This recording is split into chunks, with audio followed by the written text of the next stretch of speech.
देखिए दोस्तों, आज हम लोग पढ़ेंगे भारत का भौगोलिक स्वरूप। तो भारत का भौगोलिक स्वरूप भूगोल एनसीईआरटी का शॉर्ट नोट्स है। तो देखिए, आपके यह जो है बिहार स्टेट और बीपीएससी के लिए भी इम्पोर्टेंट क्वेश्चन है। तो पहला है आपका लाइन कि भारत विभिन्न स्थलाकृतियों वाला एक विशाल देश है। हमारे देश में हर प्रकार के भू आकृति पाई जाती है, जैसे पर्वत, मैदान, मरुस्थल, पठार तथा द्वीप समूह। भूगर्भीय तौर पर प्रायद्वीपीय पठार पृथ्वी की सतह का प्राचीनतम भाग है। इसे भूमि का एक बहुत ही स्थिर भाग माना जाता है। हिमालय एवं उत्तरी मैदान हाल में बनी स्थलाकृति है।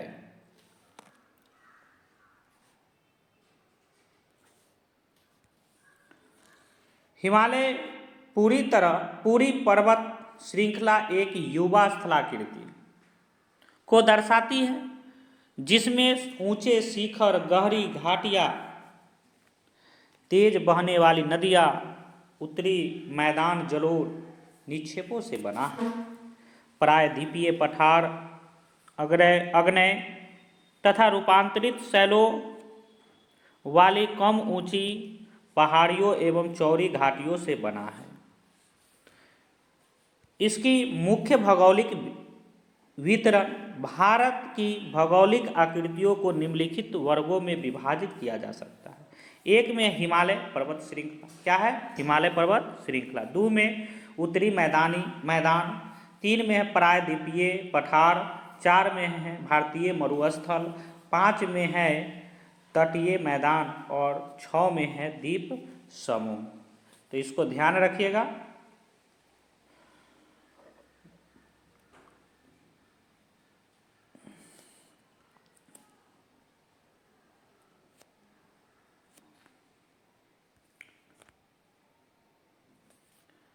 देखिए, नेक्स्ट है हिमालय पर्वत श्रृंखला।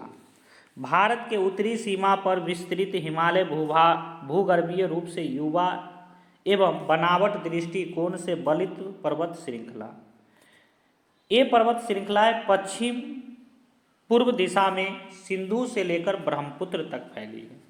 ये जो भारत देश है, इसी में ये भाग जो ऊपर वाला क्या है? हिमालय है। हिमालय विश्व के सबसे ऊंची पर्वत श्रेणी है। एक अधिक असम अवरोधों में से एक है। ये लगभग 2400 किलोमीटर की लंबाई तक फैले अर्धवृत्त का निर्माण करते हैं।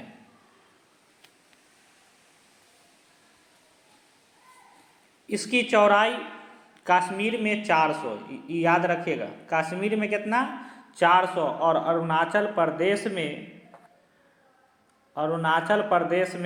150। ये ध्यान रखिएगा आप।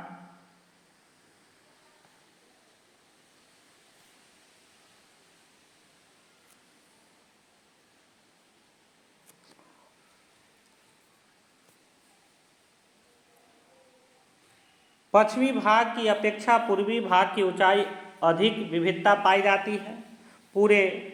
अपने पूरे देशांतरीय विस्तार में हिमालय को 3 भाग में बांट सकते हैं। इन श्रृंखलाओं के बीच बहुत अधिक संख्या में घाटी पाई जाती है। महान हिमालय सबसे उत्तरी भाग में स्थित श्रृंखला को महान या आंतरिक हिमालय या हिमाद्री कहते हैं। याद रखिएगा, महान हिमालय को ही क्या कहते हैं? हिमाद्री कहते हैं। अब देखिए, यह सबसे सतत श्रृंखला है, जिसमें 6000 मीटर की औसत ऊंचाई वाले सर्वाधिक ऊंचे शिखर है। इसमें हिमालय के सभी प्रमुख शिखर है। अब देखिए कौन कौन है प्रमुख शिखर। तो माउंट एवरेस्ट नेपाल में पड़ता है। कहाँ पड़ता है माउंट एवरेस्ट? नेपाल में पड़ता है, जिसकी ऊंचाई 8848 है। ये बहुत ही वीवीआई क्वेश्चन है, याद रखिएगा। कंचनजंगा जो कि भारत में पड़ता है, इसको K2 भी कहा जाता है। क्या कहा जाता है? K2 भी कहा जाता है। इसकी ऊंचाई 8598 किलोमीटर है। मकालू जो नेपाल में है 8481 किलोमीटर है, मतलब मीटर है, किलोमीटर नहीं है, क्या है? मीटर है। आगे है धौलागिरी नेपाल जो 8172 मीटर है। नंगा पर्वत भारत में है जो 8126 है। अन्नपूर्णा नेपाल में है जिसकी ऊंचाई कितनी है? 8068 है। अब देखिए नंदा देवी भारत में है 7817 मीटर है। कामेट भारत में है 7756 है। नमचा बरवा भारत और चीन के सीमा पर है, ये है 7756। गुरलमंधता चीन में है 7728 है। महान हिमालय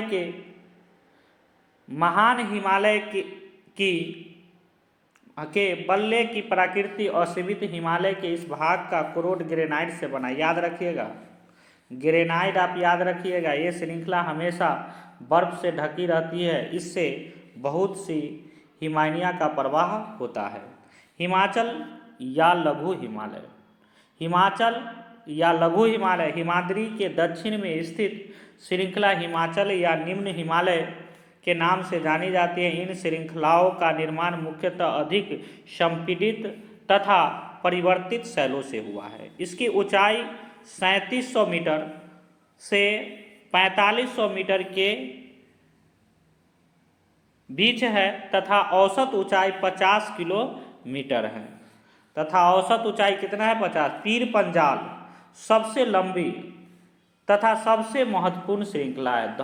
धौलाधर एवं महाभारत श्रृंखलाएं भी महत्वपूर्ण है। इसी श्रृंखला में कश्मीर की घाटी तथा हिमाचल के कांगड़ा एवं कुल्लू की घाटियां स्थित है। इस क्षेत्र को पहाड़ी नगरों के लिए जाना जाता है। शिवालिक हिमालय की सबसे बाहरी श्रृंखला को शिवालिक हिमालय कहा जाता है। इसकी चौड़ाई 10 से 50 मीटर तथा ऊंचाई 900 से 1100 मीटर के बीच होती है। ये श्रृंखलाएं उत्तर में स्थित मुख्य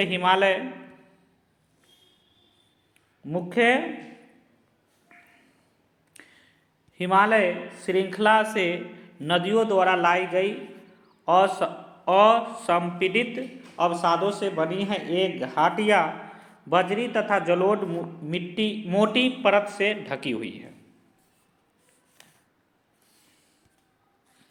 निम्न हिमाचल तथा शिवालिक के बीच में स्थित लंबवत घाटी को दून कहा जाता है। क्या कहा जाता है? दून कहा जाता है। कुछ प्रसिद्ध दून देहरादून, कोटली दून, पाटली दून। देहरादून जो है छत्तीसगढ़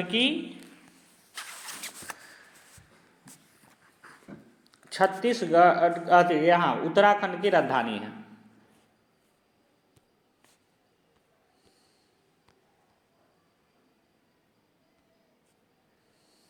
भारत मुख्य भौगोलिक वितरण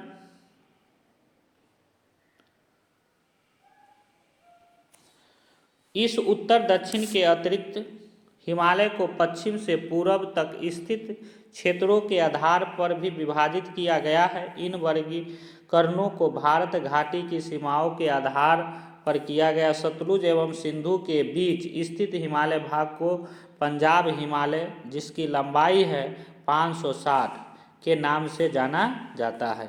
पश्चिम से पूर्व तक क्रमशः कश्मीर तथा हिमाचल के नाम से भी जाना जाता है। सतलुज तथा काली नदियों के बीच स्थित हिमालय के भागों को कमाऊ हिमालय, जिसकी लंबाई कितनी है? 320 किलोमीटर है, इसको क्या कहा जाता है? कमाऊ हिमालय के नाम से जाना जाता है। काली तथा तीस्ता नदी नेपाल हिमालय, लंबाई इसकी 800 किलोमीटर का एवं तीस्ता तथा दिहांग नदी असम हिमालय लंबाई 720 किलोमीटर का सीमांकन करती है। ब्रह्मपुत्र हिमालय की सबसे पूर्वी सीमा बनाती है। दिहांग महाखंड यानी गार्ज के बाद हिमालय दक्षिण की ओर एक तीखा मोड़ बनाते हुए भारत के पूर्वी सीमा तक फैल जाता है।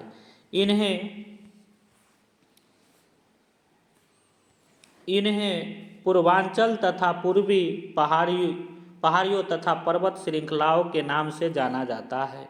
ये पहाड़ियाँ उत्तर पूर्वी राज्यों से होकर गुजरती है तथा मजबूत बलुआ पत्थरों जो अवसादी शैल है से बनी है। ये घने जंगलों से ढके हैं तथा अधिकतर समांतर श्रृंखलाओं एवं घाटियों के रूप में फैली है। पूर्वांचल में पटकाई, नांगा, मिजो तथा मणिपुर की पहाड़ियाँ शामिल है। हिमालय का क्षेत्रीय विभाजन। हिमालय पर्वतमाला में भी अनेक क्षेत्रीय विभिन्नताएं हैं। ऊंचावत पर्वत श्रेणियाँ के संरेखण एवं दूसरी भू आकृतियों के आधार पर हिमालय को निम्नलिखित उपखंडों में विभाजित किया जा सकता है। कश्मीर या उत्तरी पश्चिमी हिमालय, हिमालय और उत्तरांचल हिमालय, दार्जिलिंग और सिक्किम हिमालय, अरुणाचल हिमालय, पूर्वी पहाड़ियाँ और पर्वत। कश्मीर या उत्तर पश्चिमी हिमालय। कश्मीर हिमालय में अनेक पर्वत श्रृंखला हैं जैसे काराकोरम, लद्दाख, जास्कर और पीर पंजाल। कश्मीर हिमालय का उत्तरी पूर्वी भाग बृहत हिमालय और काराकोरम श्रेणी के बीच स्थित एक ठंडा मरुस्थल, बृहत हिमालय और पीर पंजाल के बीच विश्व प्रसिद्ध कश्मीर की घाटी और डल झील है जो कि मीठा पानी का झील है। दक्षिण एशिया की महत्वपूर्ण हिमानी नदियाँ बलटोरो और सियाचिन इसी प्रदेश में है। कश्मीर हिमालय करेबा के लिए प्रसिद्ध है जो केसर की खेती के लिए विख्यात, जहाँ जफरान की खेती की जाती है। बृहत हिमालय में जोजिला, पीर पंजाल, बानिहाल, जास्कर श्रेणी में फोटुला और लद्दाख श्रेणी में खुर्दू गला जैसे महत्वपूर्ण दर्रे स्थित हैं। महत्वपूर्ण अलवन जल की झीलें जैसे डल और बुलर तथा लवण जल की झीलें जैसे पैंगोंग, त्सो, मुरेरी भी इसी क्षेत्र में पाई जाती है। प्रसिद्ध तीर्थ स्थान जैसे वैष्णो देवी, अमरनाथ गुफा, चरार ए शरीक भी यहीं स्थित है। हिमालय और उत्तराखंड हिमालय। हिमालय और उत्तराखंड हिमालय। हिमालय का एक हिस्सा यह पश्चिम में रावी नदी और पूरब में काली घाघरा की सहायक नदी के बीच स्थित है। यह भारत के दो मुख्य नदी तंत्रों सिंधु और गंगा द्वारा अपवाहित इस प्रदेश के अंदर बहने वाली नदियाँ रावी, ब्यास और सतलुज सिंध की सहायक नदी और यमुना और घाघरा नदियाँ गंगा की सहायक नदियाँ हैं। हिमालय की तीन मुख्य पर्वत श्रृंखलाएं बृहत हिमालय, लघु हिमालय, जिन्हें हिमाचल में धौलाधर और उत्तराखंड में नागटिब्बा कहा जाता है।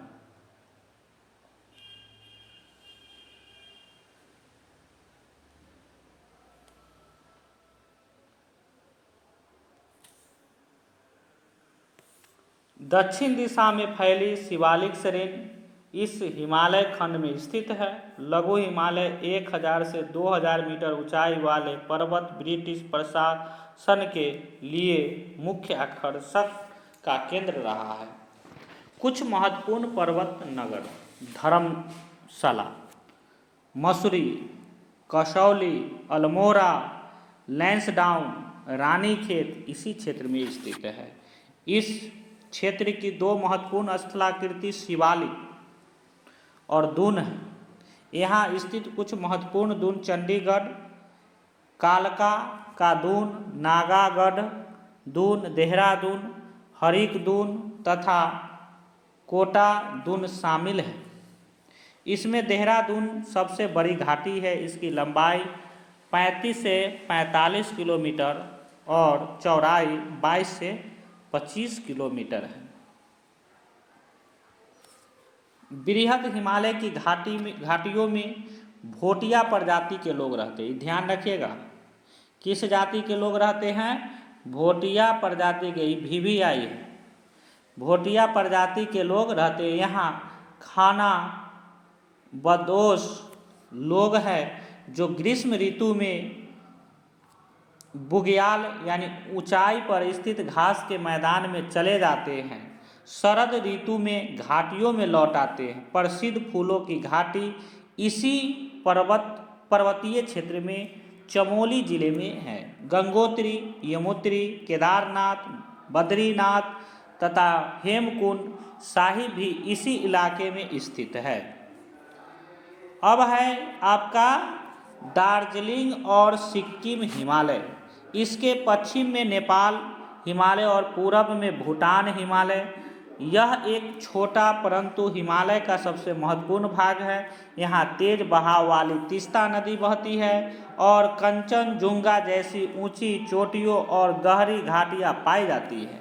सिक्किम दार्जिलिंग हिमालय अपने रमणीय सौंदर्य, वनस्पति जात और प्राणी जात और आर्किड के लिए जाना जाता है। अब है अरुणाचल हिमालय। अरुणाचल यानी कि पूर्वी हिमालय की बात किया जा रहा है। यह पर्वत क्षेत्र भूटान हिमालय से लेकर पूर्व में डिफूदर तक फैले हैं। इस पर्वत श्रेणी की सामान्य दिशा दक्षिण पूर्व से उत्तर पूर्व है। इस क्षेत्र की मुख्य चोटियों में कांगतो, गोरीचन, पूर्वी गोरीचन चोटी हिमालय की सबसे ऊंची पूर्वी चोटी है और नामचा बरबा का कुछ भाग शामिल है। ये पर्वत श्रेणियाँ उत्तर से दक्षिण दिशा में तेज बहती हुई गहरे गार्ज बनाने वाली नदियों द्वारा विच्छेदित होती है। कामेंग, सुबनसरी, दिहांग, दिबांग और लोहित यहाँ की प्रमुख नदियाँ हैं। 12मासी नदियाँ हैं और बहुत जल प्रपात बनाती है।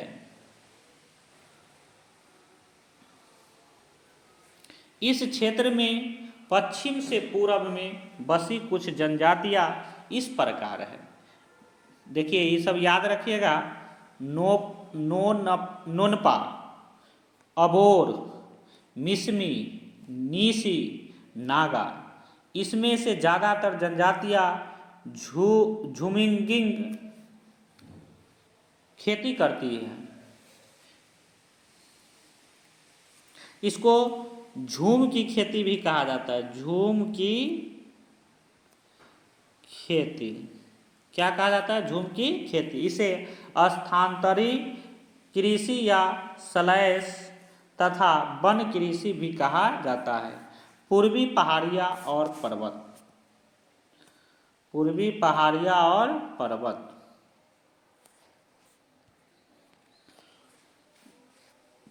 हिमालय पर्वत के इस भाग में पहाड़ियों की दिशा उत्तर से दक्षिण है। ये पहाड़ियाँ विभिन्न स्थानीय नामों से जानी जाती हैं। उत्तर में पटकाई बुम, नागा पहाड़ी, मणिपुर पहाड़ी, दक्षिण में मिजो और लुसाई पहाड़ी के नाम से जानी जाती है। मणिपुर घाटी के मध्य एक झील स्थित है जिसे लोकटक झील बहुत ही पूछा जाता है। लोकटक झील कहाँ है? तो मणिपुर में। यह चारों ओर से पहाड़ियों से घिरी है। मिजोरम जिसे मोलेसिस बेसिन भी कहा जाता है, मृदुल और असंगठित चट्टानों से बना है। नागालैंड में बहने वाली ज़्यादातर नदियाँ ब्रह्मपुत्र नदी की सहायक नदी है। मिजोरम तुइरियाल या सोनाई नदी और मणिपुर ढालेश्वरी नदी की दो नदियाँ बराक नदी की सहायक नदियाँ हैं जो मेघना नदी की एक सहायक नदी है। मणिपुर के पूर्वी भाग में बहने वाली नदी चिंदविन नदी की सहायक नदियाँ हैं जो म्यांमार में बहने वाली इरावदी नदी की एक सहायक नदी है। आगे है उत्तरी मैदान, मतलब हिमालय से ठीक उत्तर में उत्तरी मैदान है। उत्तरी मैदान तीन प्रमुख नदी प्रणालियों सिंधु, गंगा, ब्रह्मपुत्र तथा इनकी सहायक नदी से बना है। यह मैदान जलोढ़ मृदा से बना है। लाखों वर्षों में हिमालय के गिरिपाद में स्थित बहुत बड़े बेसिन द्रोणी में जलोढ़ों का निक्षेप हुआ जिससे इस उपजाऊ मैदान का निर्माण हुआ। इसका विस्तार लगभग 7 लाख वर्ग किलोमीटर क्षेत्र है। यह मैदान लगभग 2400 किलोमीटर लंबा और 240 से 320 किलोमीटर चौड़ा है। यह सघन जनसंख्या वाला भौगोलिक क्षेत्र है। समृद्ध मृदा आवरण, पर्याप्त पानी की उपलब्धता, अनुकूल जलवायु के कारण कृषि के दृष्टिकोण से यह भारत का अत्यधिक उत्पादक क्षेत्र है। उत्तरी पर्वतों से आने वाली नदियाँ निक्षेप कार्य करती हैं। नदी के निचले भागों में ढाल कम होने के कारण नदी की गति कम हो जाती है जिसके परिणाम स्वरूप नदी द्वीपों का निर्माण होता है। ये नदियाँ अपने निचले भाग में गाद एकत्र हो जाने के कारण बहुत सी धाराओं में बट जाती है। इन धाराओं को वितरिकाएँ भी कहा जाता है। देखिए ध्यान रखिएगा, दोआब का अर्थ क्या होता है, बहुत बार पूछा गया है। दो नदियों के बीच का भाग। दोआब दो शब्दों से मिलकर बना है। दो आब अर्थात पानी, आब मतलब क्या होता है? पानी, मतलब दो नदियों के बीच का भाग। पंजाब भी दो शब्दों को मिलाकर बना है। पंज का अर्थ होता है 5, आब का मतलब नदी, यानी 5 नदियों का समूह पंजाब। आगे है उत्तरी मैदान को मोटे तौर पर 3 उपवर्गों में विभाजित किया गया है। उत्तरी मैदान के पश्चिमी भाग को पंजाब का मैदान कहा जाता है। सिंधु इसकी सहायक नदियों के द्वारा बनाए गए इस मैदान के बहुत बड़ा भाग पाकिस्तान में स्थित है। सिंधु तथा इसकी सहायक नदियाँ झेलम, चिनाब, रावी, ब्यास, सतलुज हिमालय से निकलती हैं। मैदान के इस भाग में दोआबों की संख्या बहुत अधिक है। गंगा के मैदान का विस्तार घग्गर तथा तीस्ता नदी के बीच है। यह उत्तरी भारत में हरियाणा, दिल्ली, उत्तर प्रदेश, बिहार, झारखंड के कुछ भाग तथा पश्चिम बंगाल में फैला। ब्रह्मपुत्र का मैदान इसके पूर्व विशेषकर असम में स्थित है।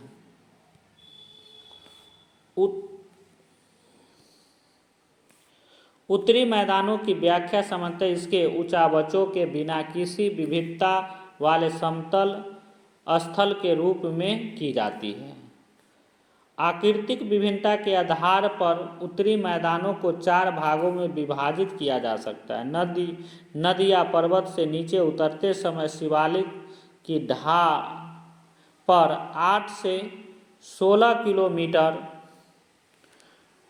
किलोमीटर के चौड़ी पट्टी में गुटिका का निक्षेपण करती है। इसे भाबर का नाम दिया जाता है। सभी सरिताएं इस भाबर पट्टी में विलुप्त हो जाती है। इस पट्टी के दक्षिण में ये सरिताएं एवं नदियाँ पुनः निकल आती है एवं नाम तथा दलदली क्षेत्र का निर्माण करती है। इसे तराई कहा जाता है। यह वन्य प्राणियों से भरा घने जंगलों का क्षेत्र होता है।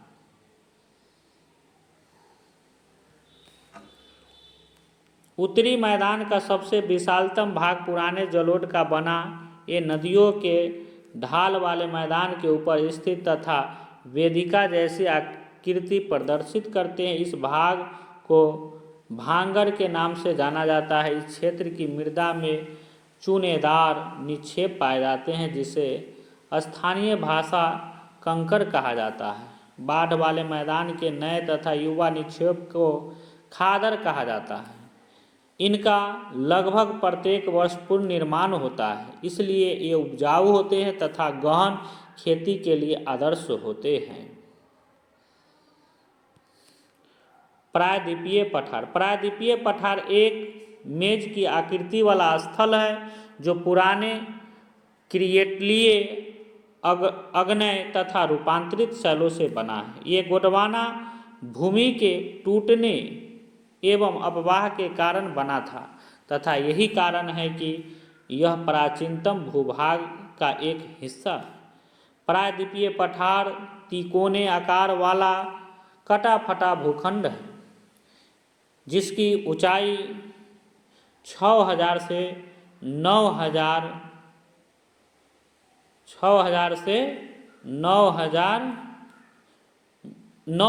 600 से 900 मीटर है।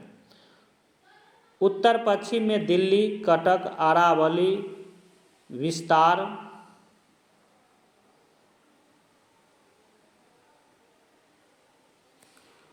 पूरब में राजमहल पहाड़ी, पश्चिम में गिरी पहाड़ियाँ और दक्षिण में इलायची कड्डामम पहाड़ियाँ प्रायद्वीपीय पठार की सीमाएं निर्धारित करती है। प्रायद्वीपीय पठार के अनेक हिस्से भू-उत्थान एवं निमज्जन, भ्रंश तथा विभंग निर्माण प्रक्रिया के अनेक पुनरावृत्ति दौर से गुजरे हैं। भीमा भ्रंश का उल्लेख करना आवश्यक है क्योंकि वहाँ बार बार भूकंपीय हलचल होती रहती है। अपनी पुनरावृत्ति भूकंपीय क्रियाओं के क्षेत्रीय विभिन्नता के कारण ही प्रायद्वीपीय पठार पर विविधताएं पाई जाती है। इस पठार के उत्तरी पश्चिमी भाग में नदी खंड और महाखंड इसके धरातल को जटिल बनाते हैं। चंबल, भिंड और मुरैना खंड इसके उदाहरण हैं।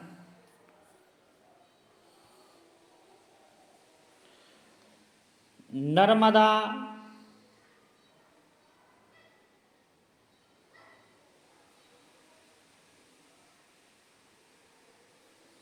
में उत्तरी प्रायद्वीपीय पठार का वह भाग जो कि मालावा के पठार के अधिकतर भागों पर फैला है उसे मध्य उच्च भूमि के नाम से जाना जाता है।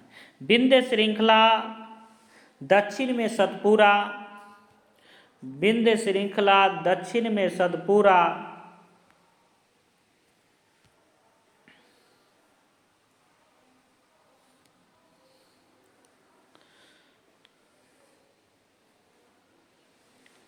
दक्षिण में सतपुरा श्रृंखला तथा उत्तर पश्चिम में अरावली से घिरी है।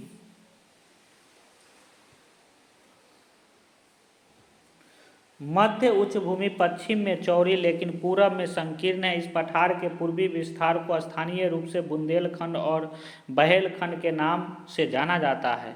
दक्षिण पठार एक त्रिभुजाकार भूभाग जो नर्मदा नदी के दक्षिण में स्थित है। उत्तर में इसके चौड़े आधार पर सतपुरा की श्रृंखला है, जबकि महादेव कैमूर की पहाड़ी तथा मैकाल श्रृंखला इसी पूर्वी विस्तार है।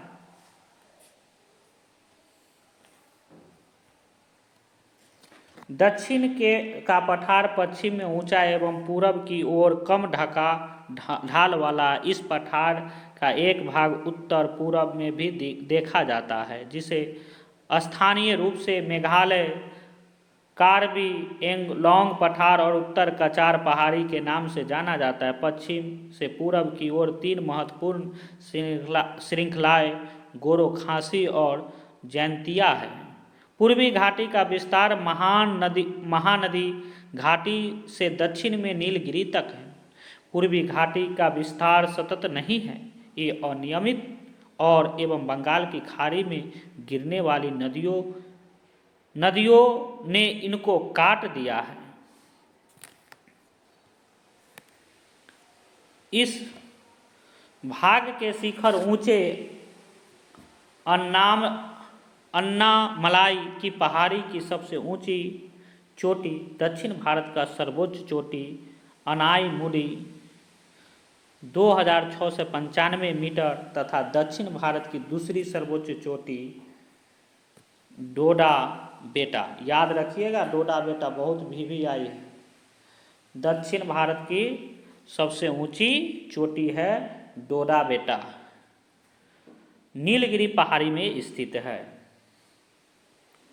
जिसकी ऊंचाई है 2637 मीटर। पूर्वी घाटी का सबसे ऊंचा शिखर जिंदगरा 1690 मीटर ऊंचा है। पूर्वी घाटी के दक्षिण पश्चिम में सेबराय तथा जावेडी की पहाड़ियाँ स्थित हैं। उडैंग मंडलम, जिसे ऊटी के नाम से जाना जाता है, तथा कोडाई कनाल प्रसिद्ध पहाड़ी नगर है। प्रायद्वीपीय पठार की एक विशेषता यहाँ पाई जाने वाली काला मृदा है, जिसे दक्कन ट्रैप के नाम से भी जाना जाता है। इसकी उत्पत्ति ज्वालामुखी से हुई है, इसलिए इसको शैल अग्नेय है। ऊंचावच लक्षणों के अनुसार प्रायद्वीपीय पठार को तीन भागों में बांटा जा सकता है। दक्कन का पठार, मध्य उच्च भूभाग, उत्तरी पूर्वी पठार। दक्कन का पठार आइए,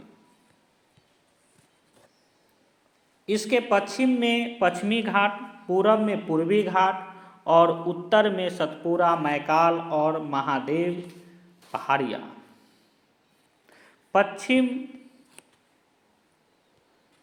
पश्चिम घाट को स्थानीय तौर पर अनेक नाम दिए गए हैं। महाराष्ट्र में सह्याद्री, कर्नाटक और तमिलनाडु में नीलगिरी और केरल में अन्नामलाई और इलायची काड्डाम पहाड़ियाँ। पूर्वी घाट औसत ऊंचाई 600 से 650 मीटर के तुलना में पश्चिमी घाट ऊंचे और अविरत है।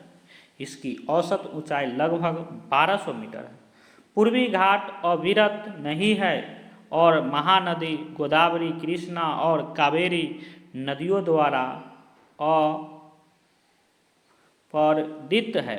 यहाँ की कुछ मुख्य श्रेणियाँ जवादी पहाड़ियाँ, पालकोंडा श्रेणी, नल्लामाला पहाड़ी और महेंद्रगिरी पहाड़ियाँ हैं। पूर्वी और पश्चिमी घाट नीलगिरी पहाड़ियों में आपस में मिलते हैं। मध्य उच्च भूभाग,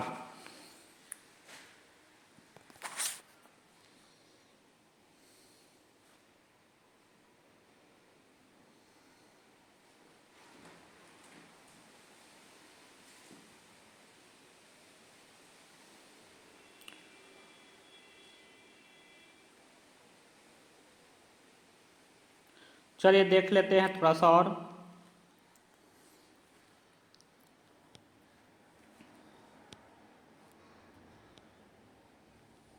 कहता है पश्चिम में अरावली पर्वत इसकी सीमा बनाते हैं, इसके दक्षिण में सतपुरा पर्वत उच्छिष्ट पठार की श्रेणियों से बना है, जिनकी समुद्र तल से ऊंचाई 600 से 900 मीटर है।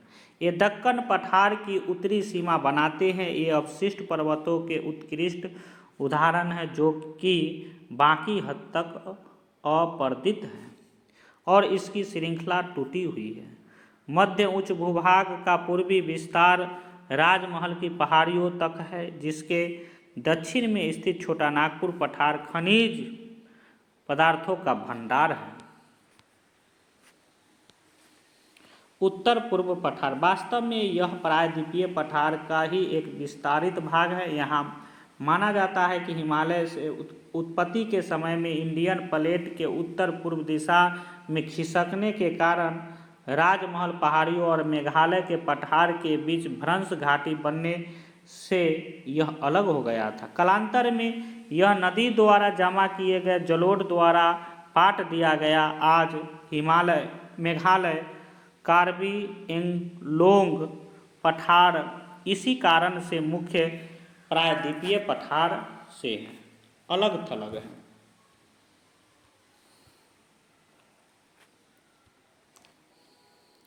चेरापूंजी नग्न चट्टानों से ढका स्थल है।